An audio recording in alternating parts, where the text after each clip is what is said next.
how's it going tonight? Let me turn this down a little bit. Welcome to Big Jim's House Blogcast live. Hold on here. All right, there we go.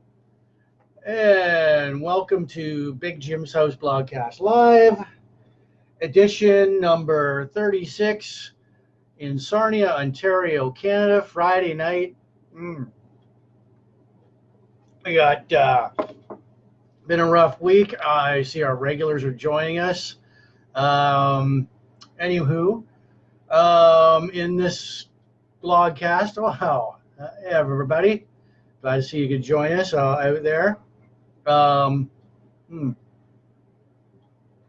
Sedona, how are you? If your first time here, welcome to Big Jim's House Blogcast Live, edition number 36. Let's see, for our disclaimer here, let's show the likes. Show the likes for Jim. It's been a long week, and TGIF's early Saturday morning here. I may use a few curse words like damn or the B word or the F word. So if you're offended, go grab a box of Kleenex. So anyhow, I've got a new craft beer here, very dark. So Denise, oh hey Denise, look at that. So I'll tell you all about it like later on in the blogcast. So hey Harvey, how's it going? Harvey, you know how this happened. So anyways, beer's too heavy. So anyways, our craft beer here comes to us from the Collective Arts Brewing Company in Hamilton, Ontario. It is called Stranger Than Fiction. It is a dark beer. It is it's a porter, and it's pretty good actually. I expect it's got yeah, it is unfiltered too. Cascade. The arm's doing well. I'm not in that much of a pain. I'll run through what happened to me. I was just like wild buffalo stampede through my workplace, and I had to rescue my supervisor Blaine. And I had to wrestle down like a buffalo, and unfortunately this happened. So yeah, I'm okay. That buffalo though, that you should see the buffalo. Is in worse shape than I am. So anywho, tonight we're going to talk about the band Soul Decision. We're going to talk about the Bernie Madoff of boy band managers, the late Lou Pearlman. We're going to talk about the classic 80s TV series Hardcastle and McCormick, plus with the Coyote car. We're talking about a retro review of the Sly Stallone movie Tango and Cash. 1998 Stanley Cup Finals with Detroit, the Red Wings and the Capitals, and the Brooklyn Brawler, Steve Lombardi. We'll go over his career and local events. Right on. And we've got some random harmonica solos.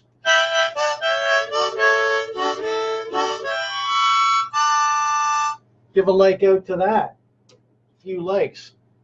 Plus, I'll be lighting up, so it's been a long week. So, now, what really happened tonight, my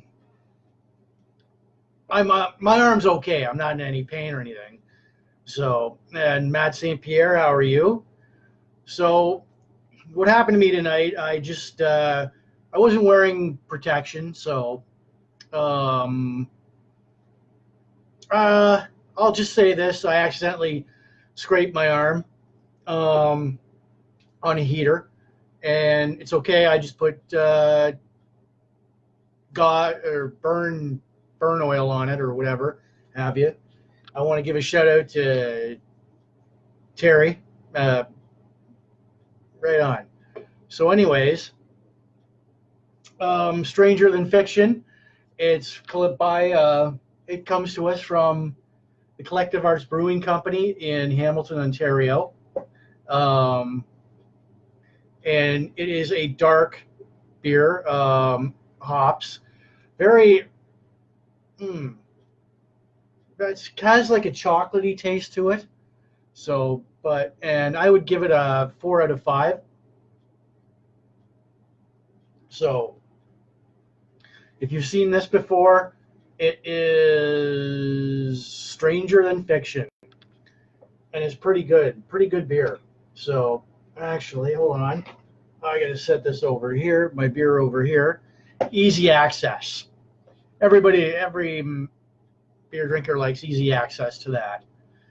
So, this past week, spring arrived. Dave Miller, how are you, buddy? Glad you could join us. My craft beer tonight is called Stranger Than Fiction. This is it. It is a dark beer. It's out of Hamilton, Ontario, Canada, by the Collective Arts Brewing Company. So, yeah, I injured my arm tonight at work. It was taken care of. So that's the version I'll tell you guys. So it's fine. It doesn't hurt or anything. More of a formality. So anyways, I wanted to welcome back spring. Came back to us on Wednesday. I think I can speak for everybody. When Old Man Winter get lost, you're no longer wanted. And don't show up until next December. So, Spring, I'm glad you're here. Welcome back. Give a big shout out and like to Spring. Hello, Christy. I want to give some birthday shout outs tonight. Mel Smith on Tuesday, happy birthday to you. Wednesday, Marie McIntyre Joseph, happy birthday to you. Thursday, City Councilor Bill Dennis is also on my Facebook. I want to wish you a happy birthday. And an old friend of mine, Renee Duquette, I also wanted to wish you a happy birthday too. So, hey, Christy, you guys deserve harmonica solos.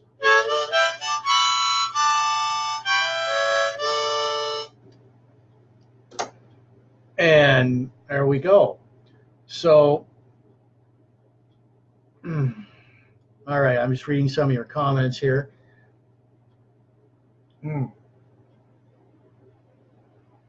So, all right. So with countdowns, I know the spring is already here. We surpassed spring. It came. And what was the other thing? Oh, right, St. Patrick's Day. Yeah, that's right. St. Patrick's Day is come and gone. My birthday is in 17 days. And, oh, Christy, you trust me, I will. I got them all right back here, ready to light up later on in the blogcast. So, and it's been a rough week. So, yeah, there'll be one lighted up tonight. So,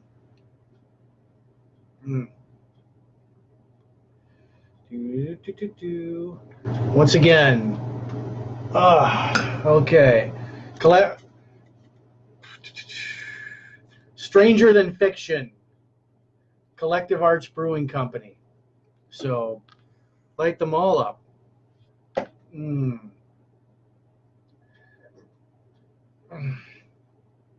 So, anyways, my birthday's in 13 days, and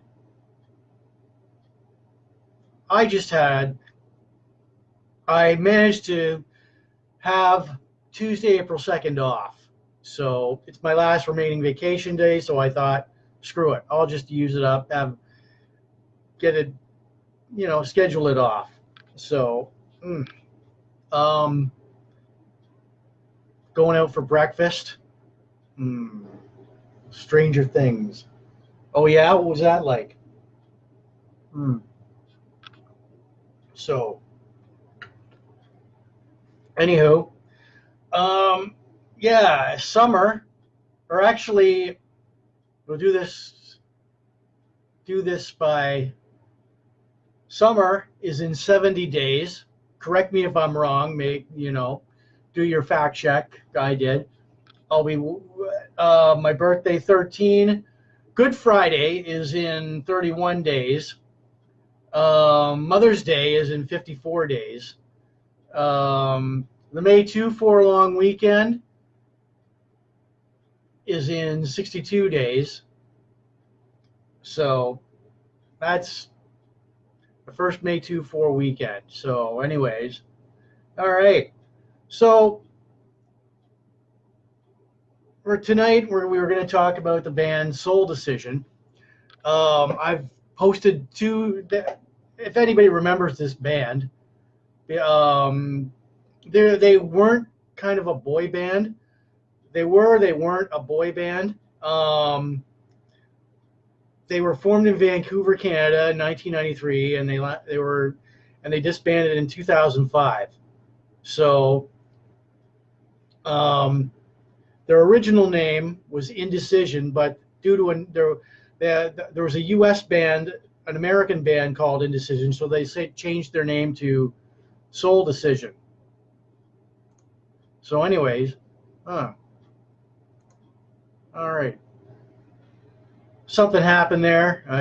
So anyways, members were Trevor Guthrie, he was a singer, David Bermans, he was a second singer, Ken Luco was a keyboards, and the band was rounded out by James Reed, Stephen McGrath, and Tino Zolfo. So, again, like I posted 2 videos by them on Jim Weaver. Hey, Jimbo. All right, Jim, you missed my craft beer review here. It's called Stranger Than Fiction. It's by the Collective Arts Brewing Company in Hamilton, Ontario. And as you can see, Jimbo, it is a dark hoppy beer. It tastes more, it's got like a chocolatey feel to it. So, anyways, Soul Decision. They weren't exactly a boy band, but they came out around the time of Backstreet Boys and NSYNC and all the other bands. They had and I said I posted 2 videos by them, Faded and the follow-up single, Ooh, It's Kinda Crazy. So you would know them if you'd see it. So their first studio album, Nobody Does It Better, released February 22nd in Canada.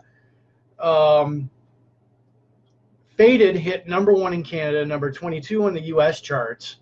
The follow-up single, Ooh, It's Kinda Crazy, hit #1 in North America.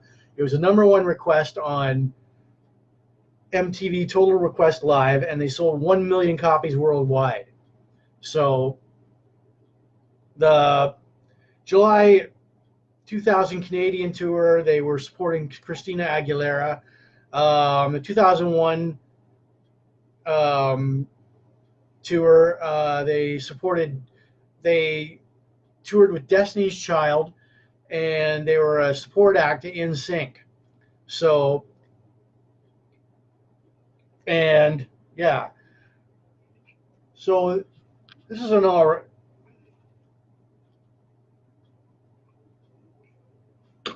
So, all right, hold on. A random harmonica solo here.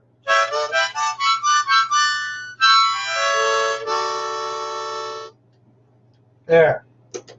So anyways, they toured, they were support act to NSYNC, and they came around the time of the Backstreet Boys, NSYNC, and all, when all the other glut of boy bands came out, like O-Town and LFO. And so I'm going somewhere with this. There's a theme here. So, and their studio albums, they were #1 worldwide. And yeah, so they toured with Destiny's Child, NSYNC, Backstreet Boys. Thank you, Christy. However, in 2005, Trevor Guthrie went solo, and they made. Oh no, I'll talk about like. So this is like. If you, oh, I do. Well, thank you very much.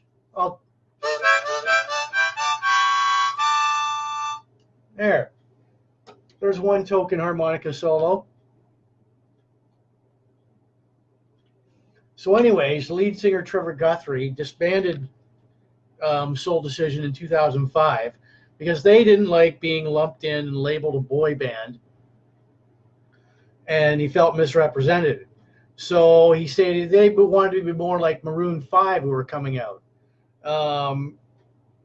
And now Trevor Guthrie is now a DJ with no plans to reunite Soul Decision. And it's interesting.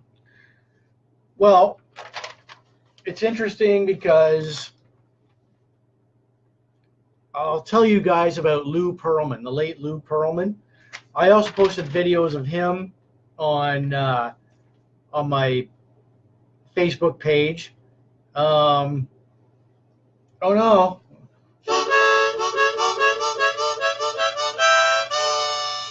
That's a medley of NSYNC and Backstreet Boys. But anyways, Lou Pearlman was the manager of Backstreet Boys, NSYNC, LFO, Aaron Carter. Hold on a sec. There we go. He was the first cousin of musician Art Garfunkel, and in the late 1970s, he was the mastermind. He was also like kind of like a. He was like a, oh God, what's the word for it? He's like the Bernie Madoff of boy bands. He was like he defrauded investors out of $300 million. But anyways, in the late 1970s, he launches an aviation blimp business in Germany. That's successful. Returns to the U.S. Forms the Airship Enterprises, leasing blimps to companies like McDonald's and SeaWorld, and he's relocates to Orlando, Florida. So anyways, had an accident with the blimp. Another person caused it. He gets $3 million in a lawsuit. He uses that $3 million to start up the Backstreet Boys, a $3 million talent search, because he sees success with like the New Kids on the Block and a few other bands. So, and this guy was like a real piece of work. So, anywho, oh wait, hold on here.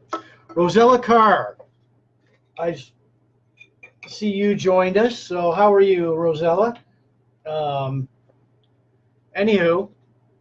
we're talking about, he starts with that $3 million cash. He starts like Transcontinental Records. And oh wait, yeah, $3 million cash. He from the proceeds of the lawsuit, and by taking his company on the public, he pumps up the share prices to $6 a share, and then they drop down 3 cents. Transcontinental Airlines shut down. Thing was, there was Transcontinental Records, but there was no Transcontinental Airlines.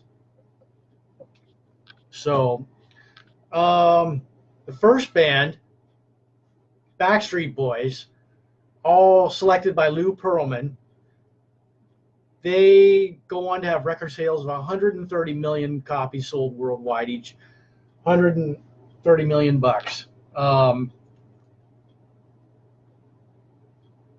all's fine for a while.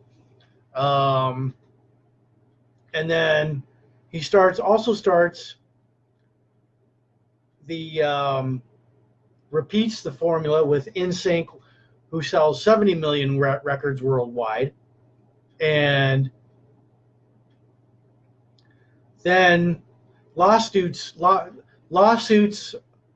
are filed by the Backstreet Boys and NSYNC, who felt the contract was unfair. Here he is coming out, and he's got like $2-3 million, and band members see money of like in maybe $1,000, 2,000. So, anyways, some of the band members only saw $300. Well, Perlman makes millions and buys a mansion, cars, and all this other stuff. Aaron Carter also sues Perlman. So, she's hot. I don't think much about her music, though. So,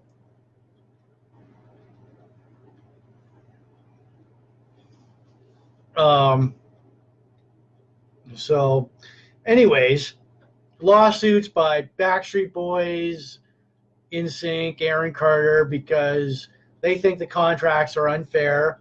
And in 2006, an investigation starts into Lou Pearlman. He defrauds investors of over $300 million for companies that are only on paper, not real companies. So actually later that year, arrest warrants are issued for Lou Pearlman, who flees to Indonesia and brought back to the U.S. to face trial. June 22nd, 2007, Pearlman's indicted for mail fraud, wire fraud, bank fraud, and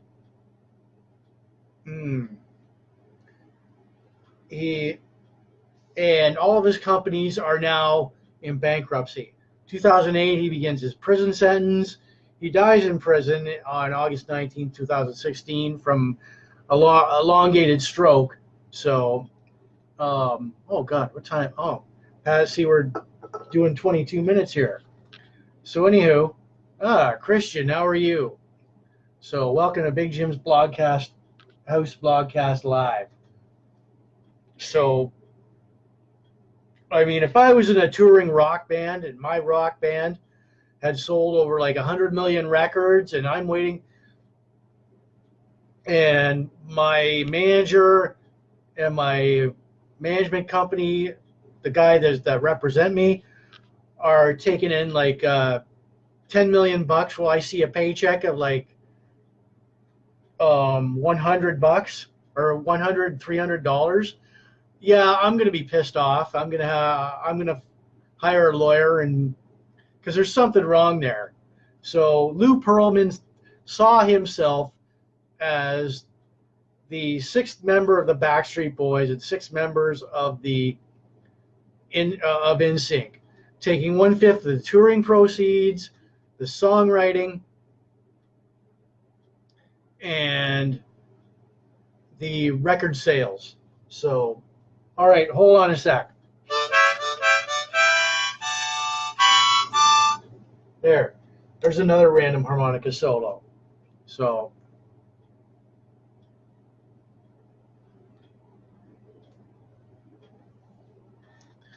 anyways, oh well, yeah, this it's just nothing, just a burn. So, anyways, like I said, if I was in a rock band, that sold over 100 million records worldwide, and my managers were making more than me, and I was getting like pennies, yeah, I'd hire a lawyer and I'd like go after them. So yeah, all right. So anyway, I actually tomorrow night, for this weekend, God, what was I gonna do? Oh, no. I mean, it's fine. So there's the real thing, huh? Yeah. So just keep the muscle in there. This bandage is to keep the muscle in there. So, all right. So, yeah. And trust me, I'm gonna light one up later on. So, all right.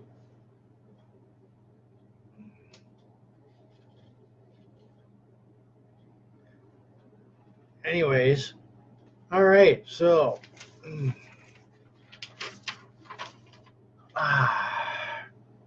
so local. I'll run through these local events. Oh yeah. Hold on a sec here, boys. Ah. All right. So first Friday, Downriver Band, 9:15 p.m. Friday, April 5th, Hog Bar downtown. Hog Bar is an excellent bar. So it's right down the street, Christina Street. Used to be like Mr. Mike's. Mr. Mike's was there, and then the Guildwood Inn. It was at oh crap. Don't want to do that. Um, Guildwood Inn. Hog Bar has a lot of events coming up, but you gotta go see the Downriver Band. They're like an excellent band. Saturday, April 27th, Community Park Cleanup Day, 10 a.m. till 12:30 p.m. City Hall. You live near you want to beautify your neighborhood park, go register at City Hall, and they will let you do that. The AC/DC show. Hold on, guys.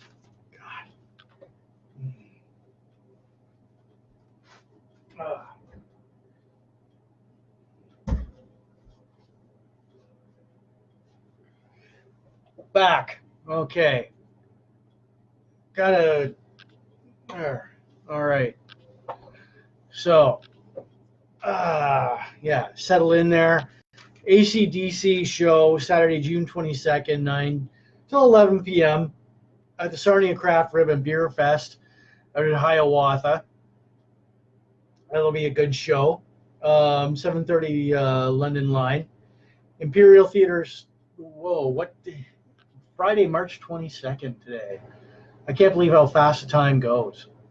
So, anyways, Imperial Theater Sarnia, Elton John, The Hits, April 21st, 8 p.m. I don't know how much the cost for that. So,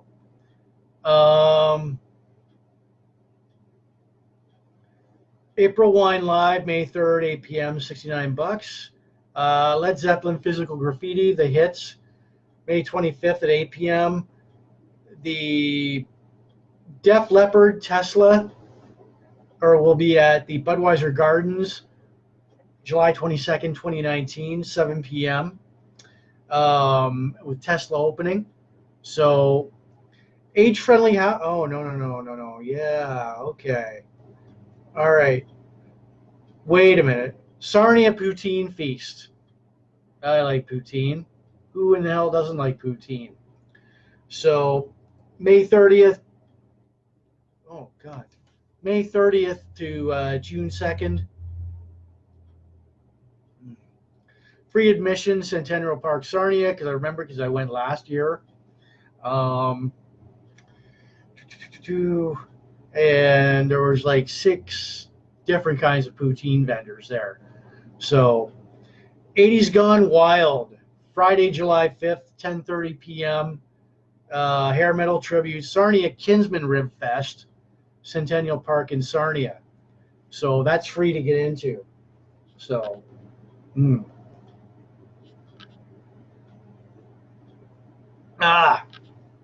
that was Stranger Than Fiction, the craft beer. Oh yeah. All right. Hello Spring. Who doesn't?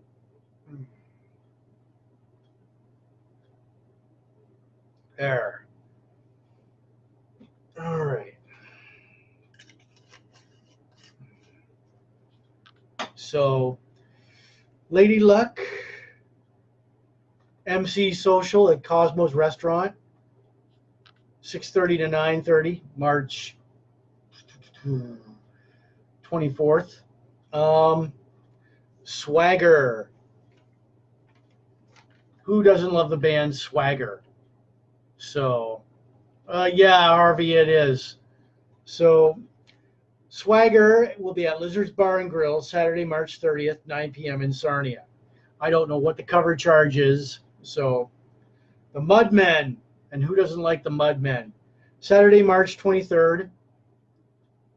Tomorrow night, actually. Tomorrow night, the Mudmen. Tickets are $30. Victoria Hall, Victoria Playhouse, Petrolia, 8 p.m. Saturday, April 27th. Oh, name that tune, 7 p.m. till 10 p.m. Bottoms Up Bar and Grill in Point Edward, hosted by Michelle Dion and DJ Rob. Big Jim's house is going to be there. The team is going to be there, and we'll probably we won't do second. We'll probably come in first with our excellent skills in music. So, and what you've all been waiting for, the beer show, Friday, May 3rd to Friday, May 4th to Saturday, May 4th, Bayside Mall, downtown Sarnia. The cost is $10 a day, or it's $25 for a weekend pass. And it's an excellent show. 25 different, Big Jim's House Blogcast will be there. Cock. So anyhow, yeah. All right. So moving on now. If you grew up in the 80s like I did, or are into, if you remember a TV show called Hardcastle and McCormick, that was a cool TV show. I posted several videos of it on my Facebook page, the intro, opening theme, and the car. Oh, that was an excellent car. The Coyote. It was based on the McLaren Q6QT series. So, and it was debuted on ABC September '83 to May '86. Brian Keith starred Judge C. Mountain Hardcastle. Danny Hugh Kelly was Mark McCormick. And he played Judge Milton C. Hardcastle.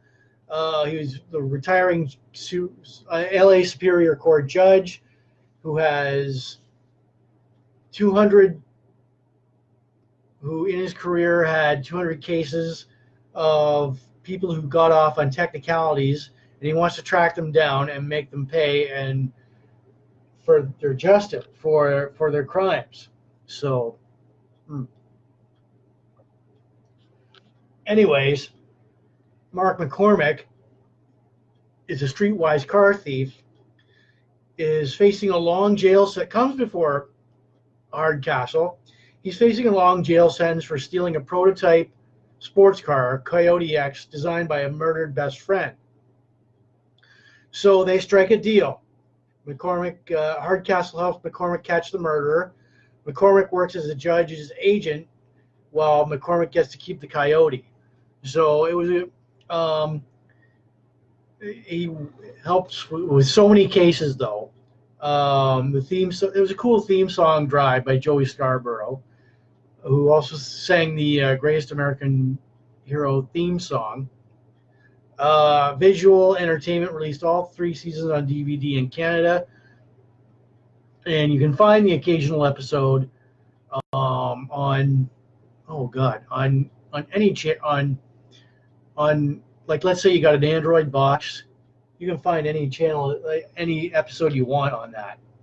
So, but the car is the star of the show. The Coyote had like a super trim body. Imagine a Lamborghini that butt fucked a Volkswagen. So, and they max them all together, and there you've got the Coyote like car. So, all right. So, anyways, hmm, okay. I don't. All right, hold on a sec, boys, girls.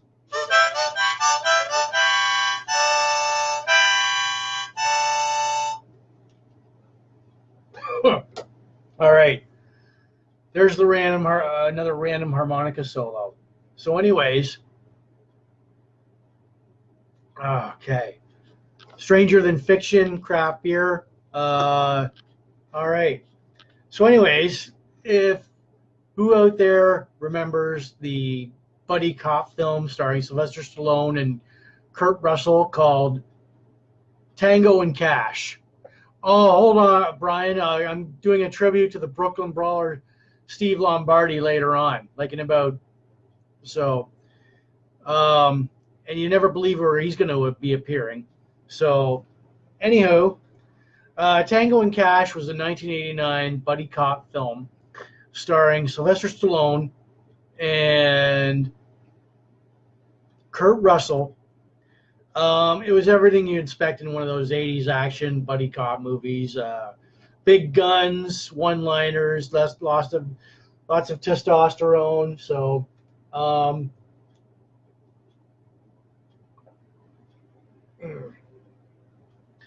Sly Stallone played Lieutenant Ray Tango. Kurt Russell played Lieutenant Gabriel Cash. Um, Ray Tango is the top cop of West Hollywood, Los Angeles. He's a stock trader.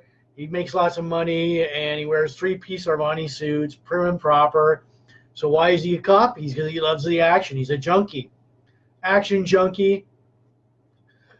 Gabe Cash is probably the polar opposite of him. Wears long, shaggy hair, drives a classic Corvette, ragged, tattered clothing. Um, Thing is that Ray Tango and Gabe Cash go around Los Angeles and California. They are framed. They apprehend like a lot of like drug dealers and other crimes, and that makes them the top cops. Um, a pair of drug lords team up and frame Tango and Cash and send them to prison, where they these drug lords played by Jack Palance, and I can't remember the other. They are they work to discredit and humiliate both Tango and Cash and frame them both for shooting an undercover FBI agent. So, well, and they do this and they are sentenced to prison. They see a lot of the convicts that they put in there, and a couple of there's like a few. They've got people. They've got their friends on the force that believe in their innocence and are working to prove their innocence.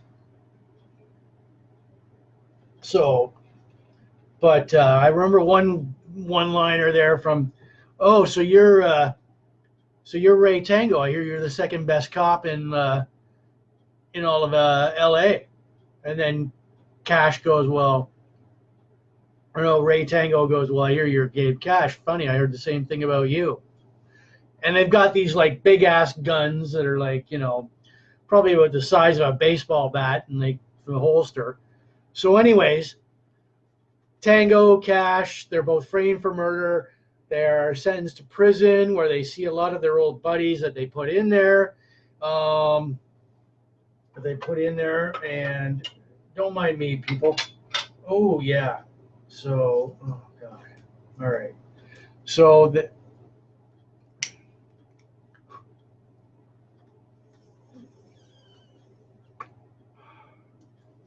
anyways,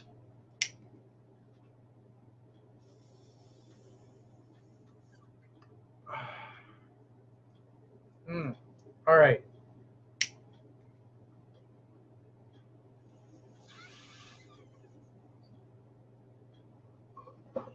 I'm just blowing that out on that.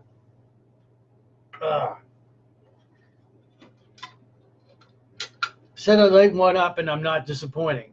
So, anyways, they're both cops are like found guilty, sentenced to prison. Anyways, their friends on the force believe in their innocence and work to set them free. They escape the prison by a few hijinks. If you've seen this movie, you'll know what I'm talking about. They get out, they're on the outside, they work to clear their name, all undercover. They have this big scene with the drug lord, and they kill his henchmen, and then they clear themselves. And Rotten Tomatoes gave this movie like 32%. So the day I've had,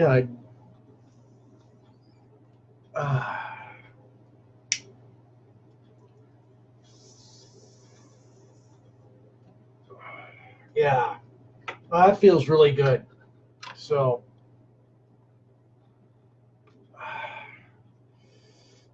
anyways, this movie was like overwhelmed with production problems from the start. Patrick Swayze was cast as Cash. He dropped out. There was numerous script changes and rewrites, re-edits. It was nominated for 3 Golden Globe Golden Raspberry Awards. One for Worst Actor for Sly Stallone, Worst Screenplay, Worst Supporting Actress, Kurt Russell in drag. So, but it's a good popcorn movie. It's for entertainment purposes, entertainment value. It's a good popcorn movie. All right, hold on here. Oh, God.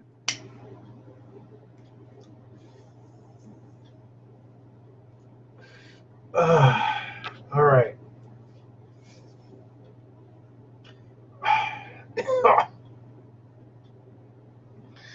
All right. I feel better. I feel better now. Okay.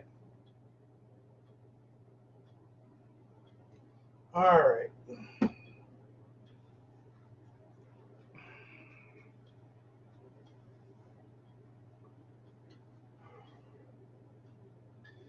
All right. So now, all right. Now we're going to talk about the 1998 Stanley Cup Finals, Detroit versus Washington. So it was all 4 games. Game 1, Detroit. This was the Washington Capitals' first appearance in any Stanley Cup Finals. So, Game 1, Detroit 2, Washington 1. Game 2, Detroit 5, Washington 4. Game 3, Detroit 2, Washington 1. Game 4, Detroit 4, Washington 1. So, all right. So let's see if this is like so.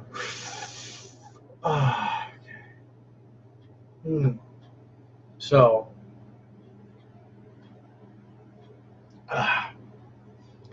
anyways, the captain, or no, the head coach at the time for Detroit was Scotty Bowman. For Washington Capitals, it was Ron Wilson.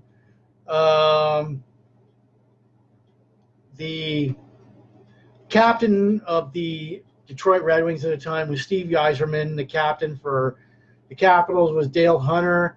Detroit's motivation for this was simple. 6 days after the 1997 finals,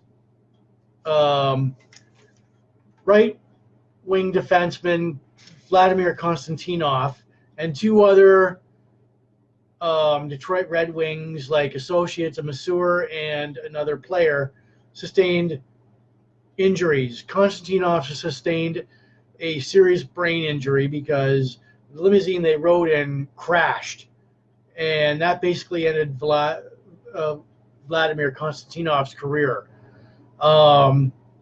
So Game 1 was at Joe Louis Arena. The first period 2 goals were scored in 2 minutes. Exciting game. I remember watching this. All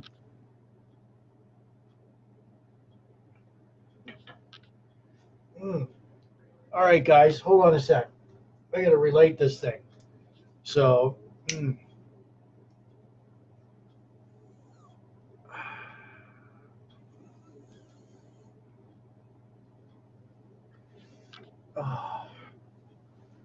I tell you, it gets better and better as it goes along. Whew. Oh, all right. I call it chug. Yeah. All right. So, yeah, I remember watching this game.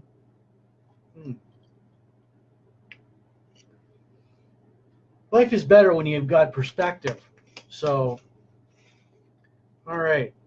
So, anywho, game 2 was at Joe Louis Arena. Chris Draper scored with 4 minutes left in first overtime to give the Red Wings a 2-zip series lead over the Caps. That was an action-packed game. Holy shit, trust me. It was like game 3 was at the MCI Center in Washington. The Red Wings scored the first 35 seconds of the game. Sergei Fedorov scored the winning goal. Game 4, game 3 was a nail-biter. So game 4 was also at the MCI Center. The Red Wings dominated that game throughout the game, 4-1. The Washington Capitals put in a decent effort, but that was just, it was all Red Wings, and it was for Vladimir Konstantinov. So when the Red Wings won the cup, Konstantinov was wheeled out on ice, brought out to the ice to join the team and celebrate, and they placed the Stanley Cup in his lap. And they gave him a victory lap all over the arena. So, all right, that was a good series. So, anyways, okay, all right. Anyways, we're gonna switch gears here, and I want to talk about longtime WWE career wrestler. He's probably still working for the. I like the Red Wings. Red Wings fan. All right, hold on. This doesn't stay lit. That's a pain in the ass. One day I'm gonna.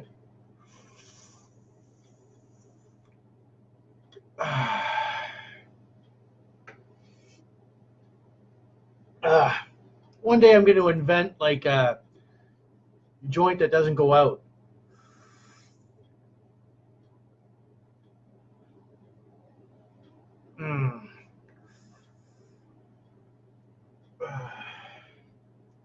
So, the Brooklyn Brawler, Steve Lombardi.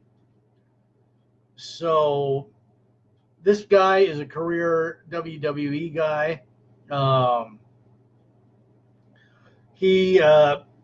His former ringmate, he was Doink the Clown. He was MVP. He was Kimchi, the manager of Kamala, and Abe Knuckleball Schwartz. Who's feeling pretty good now? So, anywho, all right. You want to.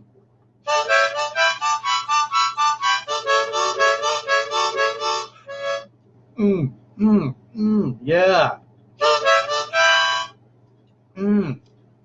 All right.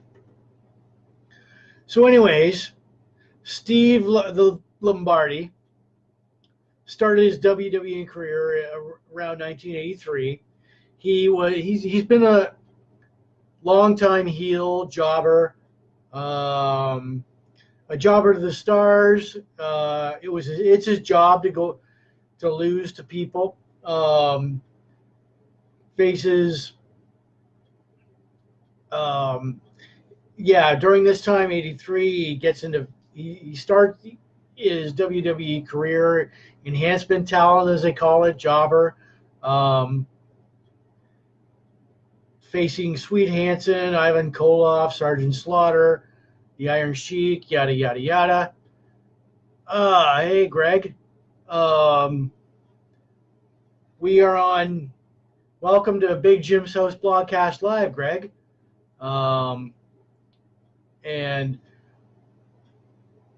what, Greg, do you have any plans for the weekend?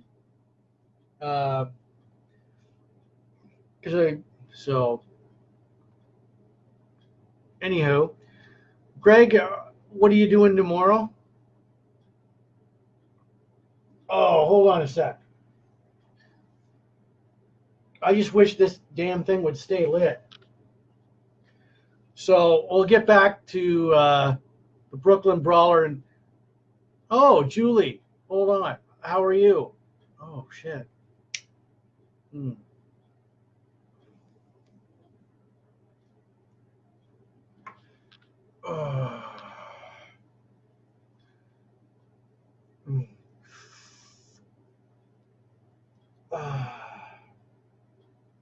Hey.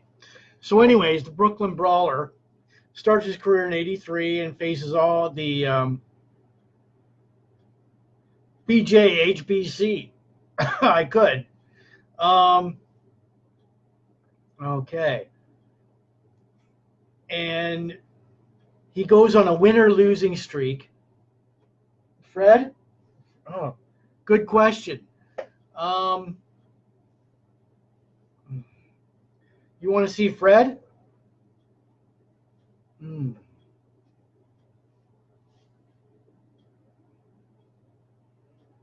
Say hi to everybody, Fred.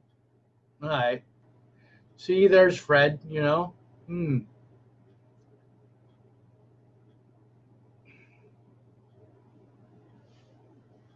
All right. Fred just went away. I see you go a whole bunch of likes for Fred. So anyways, the Brooklyn Brawler, longtime career jobber guy. Throughout most of '84 and '83, jobs to Paul Orndorff, Iron Mike Sharp, Big John Studd. He's not yet the Brooklyn Brawler. It's just Steve Lombardi. And in June of '84, he makes his Madison Square Garden debut. Jobs to Mad Dog Vachon.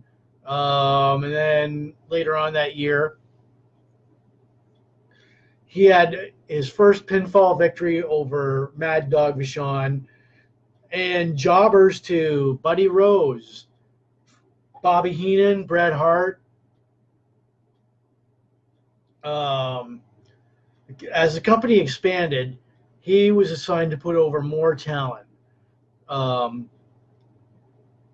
And this being Paul Roma, Barry Orton, David Sammartino, Killer Bees, wrestles that year over 150 times.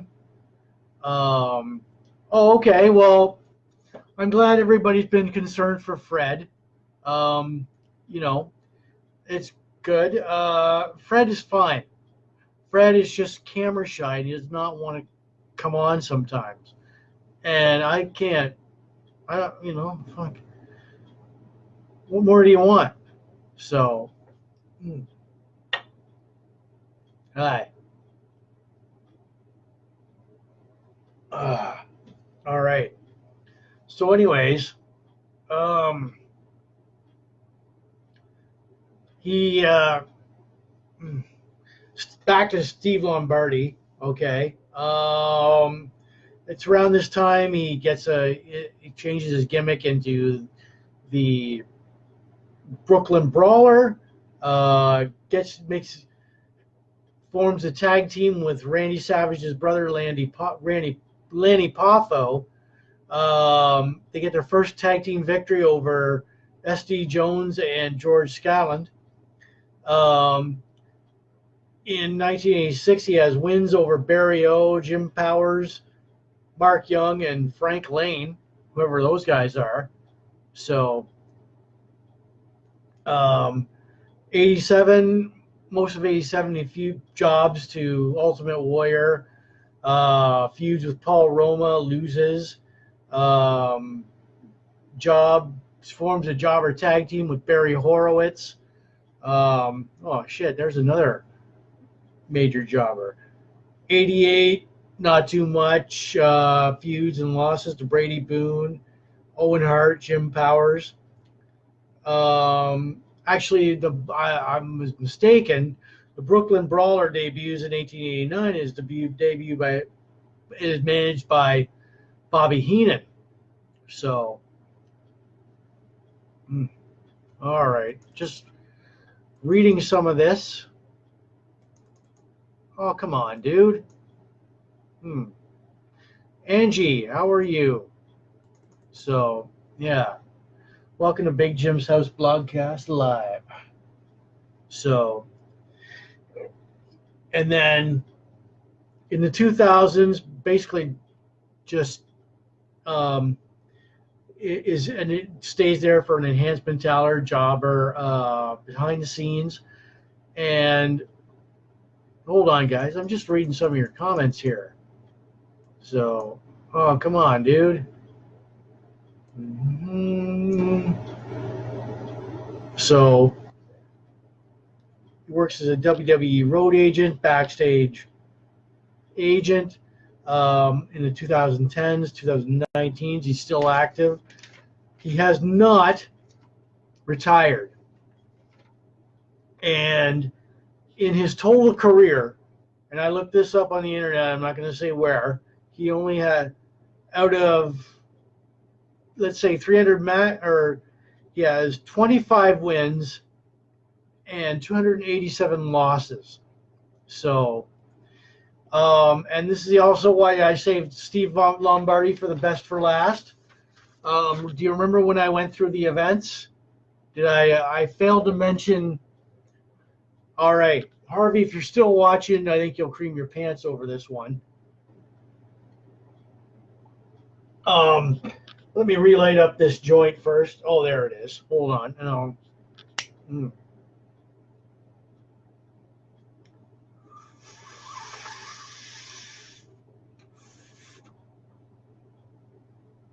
Oh, let me explain that. My arm, my workplace, there was a buffalo stampede tonight, and I had to rescue my supervisors from the buffaloes. You should see the buffalo. So, oh, God. Okay. Well, oh, now, well, you want the real story or the truth or the fabricated lie? So, but I burned myself tonight, and promised not to do it again. So, all right. So now I'm okay. The Sarnia Pop Culture Show, April 14th, 10 a.m. till 6 p.m. Point Edward Arena. They will have the special guest, and cost is $10 to get in. Special guest Steve Lombardi, the Brooklyn Brawler. I got to say, that's a step in the right direction for the Sarnia Pop Culture Show. Because, like, I mean, it's the same with, like, Bayfest. I'm glad the guys at Sarnia Pop Culture Show, whoever runs Sarnia Pop Culture Show, oh, sorry, Harvey. Okay, well, we're talking about, like, I'm talking about the in the events when I announced the events, Harvey. I left out the Sarnia Pop Culture Show because I wanted to save it for last, because at the Sarnia Pop Culture Show is going to be they are having the current WWE backstage guy or wrestler, the Brooklyn Brawler Steve Lombardi. So I grew up watching this guy too on TV. So, but yeah, it, is Bayfest still a thing? No, it's not. But Bayfest and Sarnia Pop Culture Show.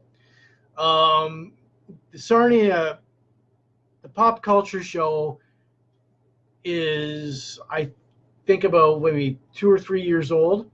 And it has an opportunity to grow into a Comic-Con. So I can't believe I'm talking about this. But yeah. Well, Bayfest, I remember how Bayfest started out.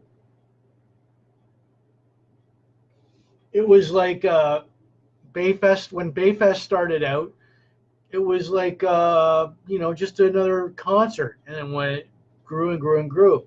And that's what I think can happen with the Sarnia Pop Culture Show.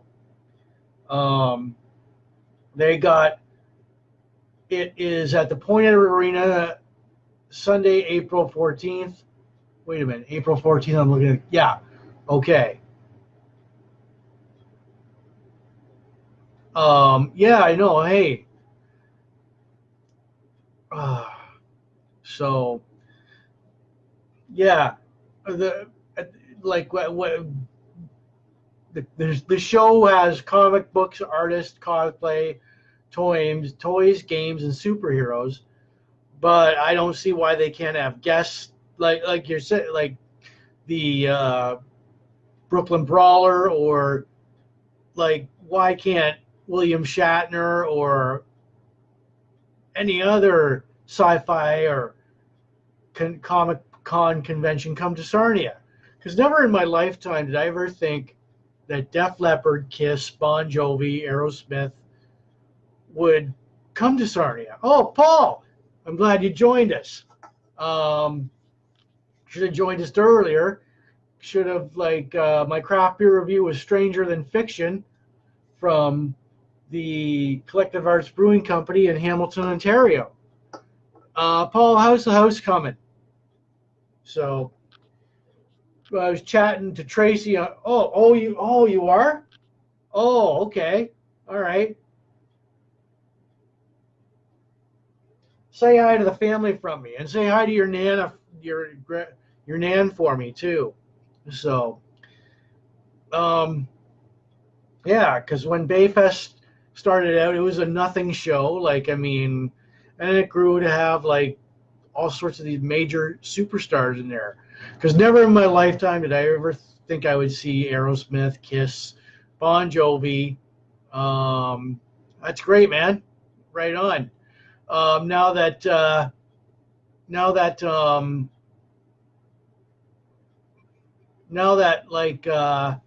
I've got, now the snow is gone. Now Denise and I will make a trip up to Port Elgin, and we'll come by and see the mansion.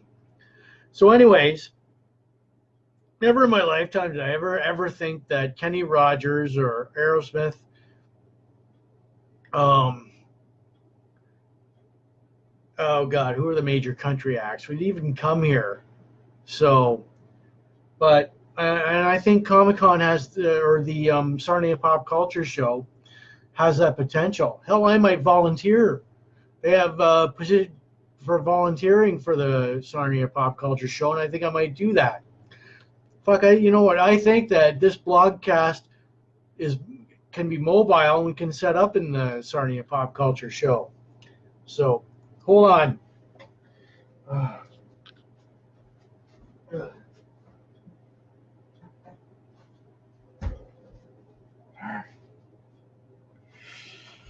Okay, back.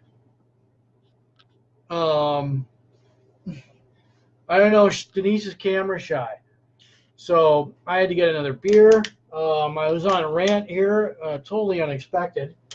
So, man, I don't know. The weed makes me chatty. So everybody's up and pumped and pumping, and yeah.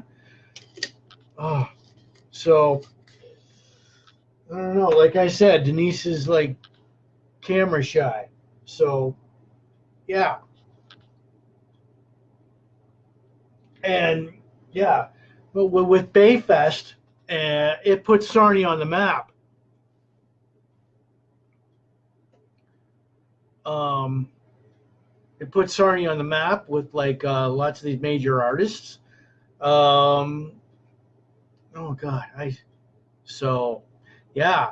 And I'd like Comic Con or the Sarnia Pop Culture Show to do the same thing. Like have, um, all the other guests. Yeah. So, see, you think I'm still hitting the gym, so I wouldn't worry about that. So, yeah. Um, hmm. Tomorrow night, we're going to be, we'll probably be like, for the weekend, we'll probably like I know I'm going to go to the States and come back here. Sunday, I actually have to work for 4 hours, um, 3 till 7. So Sunday's blogcast. Hmm. So yeah. So we talked about I did my craft beer review.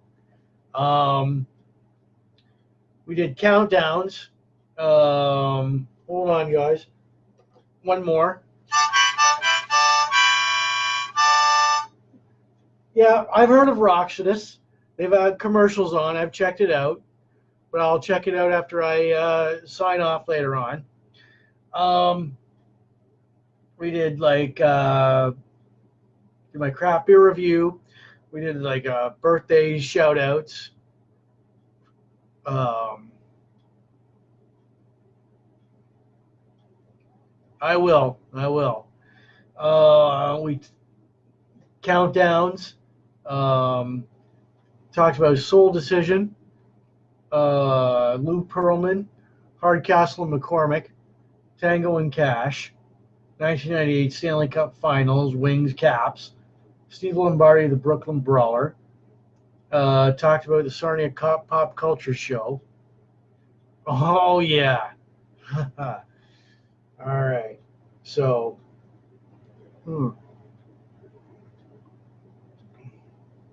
anyways, I want to say hi to everybody out there.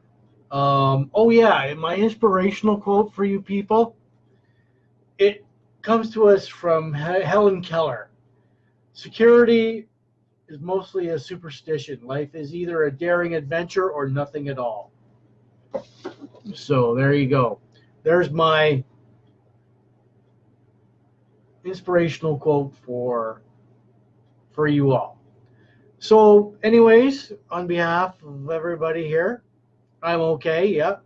I'm just going to sign off. I want to say goodbye. And Sunday night at 8, we'll definitely be here. So I will catch you guys later. Be safe. Don't drive drunk. Call Uber or a cab. So the shout out. Oh, yeah, I gave birthday shout outs. So anyways, guys, signing off. I'll see you later. Goodbye.